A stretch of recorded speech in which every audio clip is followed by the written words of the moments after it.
Assalamualaikum semuanya. Selamat pagi, siang, sore, atau malam, teman-teman yang sedang menyimak video ini. Oke, jadi kita kembali lagi ke aktivitas belajar kedua, yang mana ini membahas tentang penjelasan dari OSI layer. Jadi, OSI layer atau disingkatnya dengan Open System Interconnection Layer adalah sebuah model yang digunakan untuk mengatur komunikasi dalam suatu jaringan. Jadi tujuan pembuatan OSI layer ini apa? Untuk membantu kita memahami bagaimana suatu data informasi ini dapat berpindah dari satu perangkat ke perangkat yang lain, dan bagaimana perangkat itu bekerja sama dengan protokol-protokol yang menangani di perangkat-perangkat yang berbeda, seperti misalkan harus berkoordinasi dengan hardware atau software, atau juga protokol yang digunakan. Nah, model OSI ini penting karena memberikan kerangka kerja untuk memecahkan masalah dalam suatu jaringan. Kemudian juga bisa untuk merancang jaringan yang lebih efisien dan memastikan bahwa perangkat dari berbagai manufaktur atau produsen itu dapat saling bekerja sama dengan baik. Nah, OSI layer itu punya 7 lapis, yang mana lapis pertama atau lapis yang berada di paling bawah itu adalah physical layer.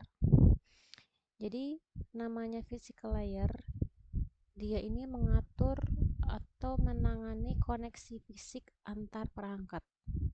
Nah, dari sinilah data informasi ini berubah menjadi sinyal listrik atau juga sinyal cahaya, yang mana informasi ini bisa dikirim melalui suatu kabel atau suatu jaringan WiFi. Contohnya, kabel tembaga atau WiFi atau kabel-kabel yang lain seperti kabel straight, kabel crossover, kabel LAN, kabel Ethernet. Nah, kemudian lapisan kedua itu ada data link layer. Jadi di layer atas ini fungsinya untuk memastikan bahwa data yang dikirim antar dua perangkat itu bisa langsung terhubung dengan akurat dan tidak ada kesalahan dalam proses pengirimannya. Jadi dia memastikan bahwa data itu terkirim dengan sempurna dan juga sampai tanpa ada cacat. Kemudian di lapisan ketiga, lapisan ke atasnya lagi, ada namanya network layer. Nah, network layer ini mengatur pengalamatan IP dan memastikan data itu sampai ke tujuan dengan memilih rute pengalamatan yang paling terbaik di jaringan komunikasi tersebut. Jadi dia ini mengatur bagaimana si data informasi ini sampai ke destinasi yang tepat, bukan ke destinasi yang salah.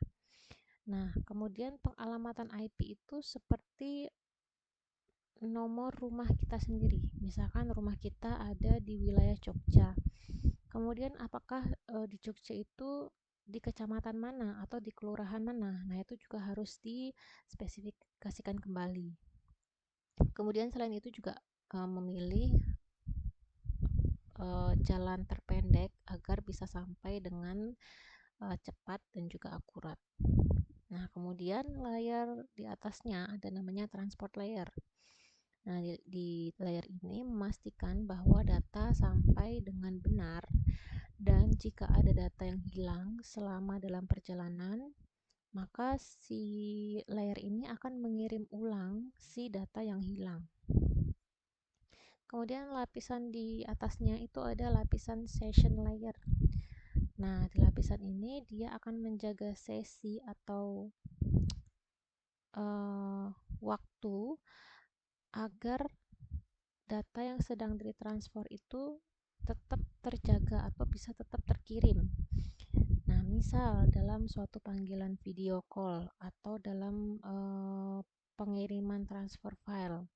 Nah, ini harus memastikan bahwa si waktu komunikasi itu aman dan juga bebas dari serangan-serangan di luar jaringan tersebut. Kemudian lapisan di atasnya ada namanya presentation layer. Nah, di layer ini tugasnya adalah mengubah data menjadi format yang bisa dimengerti oleh suatu aplikasi, seperti data teks atau gambar yang telah dienkripsi atau yang sudah dikompresi. Nah, lapisan paling atas adalah application layer. Nah, di lapisan teratas ini adalah tempat aplikasi pengguna bisa berinteraksi langsung dengan jaringan. Contohnya seperti email, browser, atau bahkan aplikasi lainnya.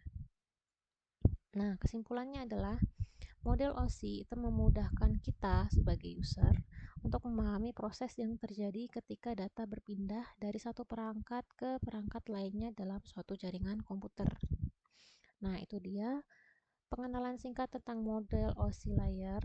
Jika kalian ada yang ingin ditanyakan, bisa memanfaatkan kolom diskusi. Terima kasih atas perhatiannya. Kita bertemu lagi di aktivitas ketiga. Sampai jumpa dan terima kasih.